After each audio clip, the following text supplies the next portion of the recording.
Hello, Galaxy. I'm Chris Pirillo, and I mentioned something last night in the Locker Gnome Daily Report, or TLDR for short, the live video that I do for you pretty much every day in the other YouTube channel, youtube.com/LockerGnome. It's right over there. Not down there right now. That's where you can turn on notifications for this channel, and also like videos, if you're so inclined. I said something that I think caught people off guard, but it seems to speak to a certain mentality that floats throughout the community. And I'm not necessarily talking about the people who I believe are a central part of this community, the people who have been listening to me for longer than, let's say, a single video. Most people that may tune in now are just here and gone. They usually don't stick around. And there is this idea that somehow I've betrayed Apple because of the things that I've said about Apple. Kind of like how I betrayed Microsoft for having said the things that I said about Microsoft in the past.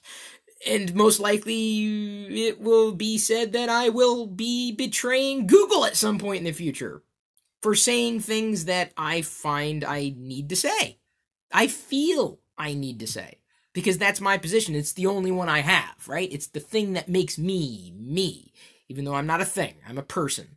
I'm a proper noun, and so are you. But the one thing I want to clarify right now and forevermore is that I really don't owe these companies anything necessarily, and I certainly am not employed by them, to my knowledge, at this point in time. That may change at some point in the future. It's a distant possibility, but a possibility nonetheless.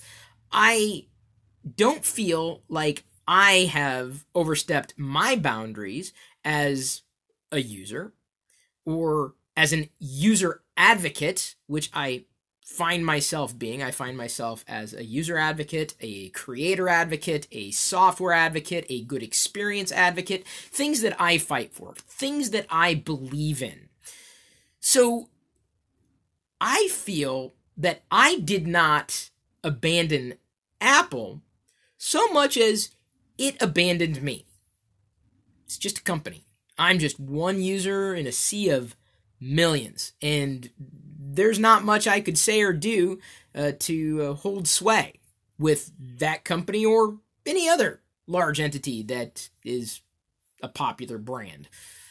I understand my place, and it's not that the things I say are going to influence your decisions any more than they may have before.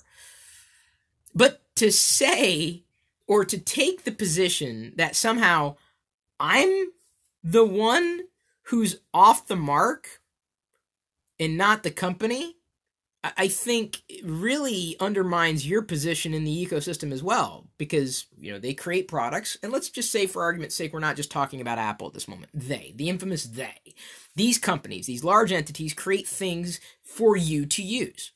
Well, if you find that those products no longer work well or suit you or fit what you need them to fit in terms of an experience, whether it's hardware, software, service, whatever, whose fault is that? Is that your fault? Did you change? It's a possibility that you changed. Maybe circumstances changed you or modified your position in the grander scheme of things. That's a possibility. But let's just say you really didn't change all that much. And the products and services that the company that you've worked with or purchased from, let's say, worked with is a bit of a stretch. If they've modified their strategy in one way, shape, or form, whose fault is that? If it no longer jives with what it is that you were expecting, wanting, needing, or even able to use. However you determine what the word use would mean in this context. I think that most of the comments that I see, whether it's during a live video or, just regular old social media comments across social, whatever the platform happens to be, this is not just a YouTube phenomenon. Individuals take the position where somehow it's your fault because a company did what they did. It's your fault that you have strayed from the, well, in this sense, the flock. But I'm here to tell you it's not your fault. I don't know if anybody else has ever told you that. It's not your fault for wanting the things that you want, for liking the things that you like. And when a company that creates products, or even, let's just say, not even a company, an entity in general, let's say it's an open source entity, and they've got the ball rolling, and it's gaining momentum, and then eventually that project kind of fizzles out, right? Whose fault is that? It no longer matches your needs or your expectations. Is it the project's fault? Is it the business's fault? Is it your fault? I'm here to tell you it's not your fault.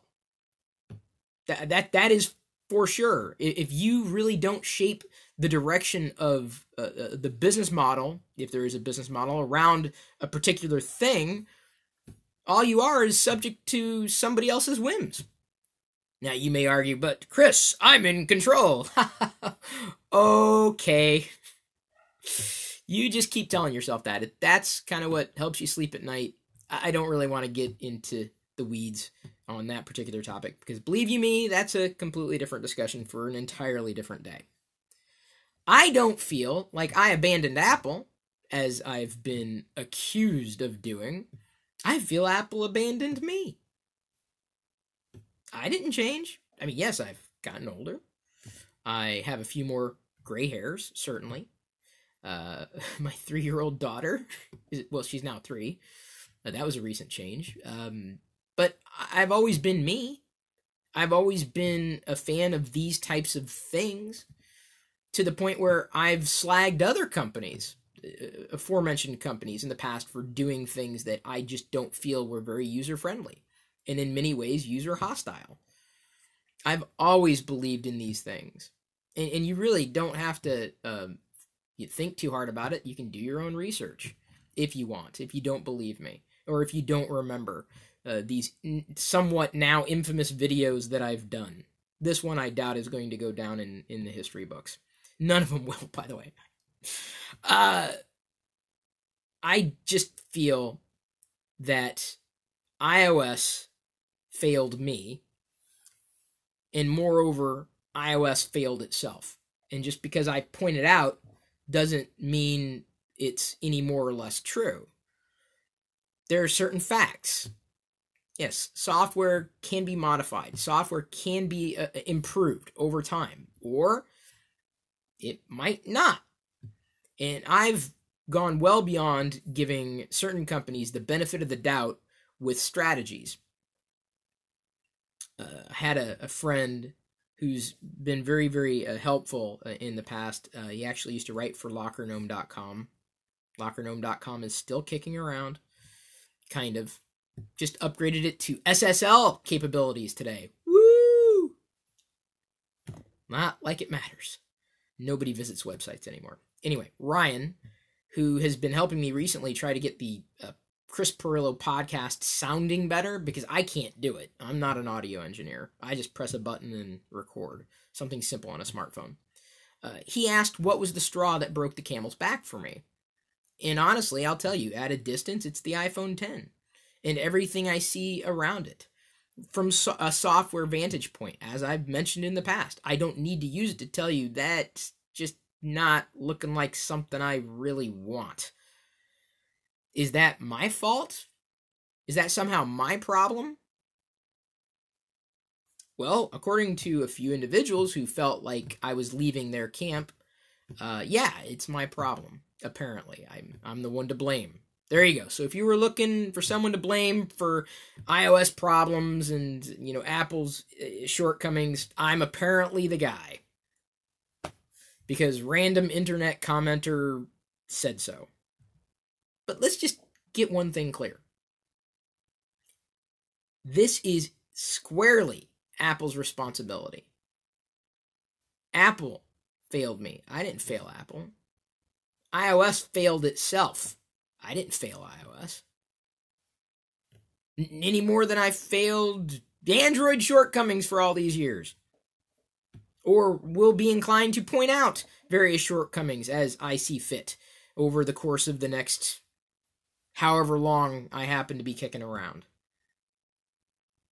But that really agitates me when someone thinks that I'm responsible for somebody else's stuff. No more than I'm responsible for you. You're responsible for yourself. Yeah, that's really what I wanted to say today. Because I'm kind of tired of that mentality. I can't fight it. But it's everywhere, about darn near everything. The moment you step outside of somebody else's idea of who you were, and they tied your identity to somebody else's product, service, whatever, that's usually a failing on their part to not recognize you as an individual. But I recognize you as an individual. Hopefully I'll see you tonight in the Locker Room Daily Report live stream, or tomorrow. Hopefully you'll subscribe to both. You can become a patron by heading over to patreon.com/Chris Pirillo. You can become a sub of mine by heading over to twitch.tv/Chris Pirillo and join Discord chat either way. I love you. I appreciate you. But at this point, I'm going to leave you to your own devices. May the Force be with you.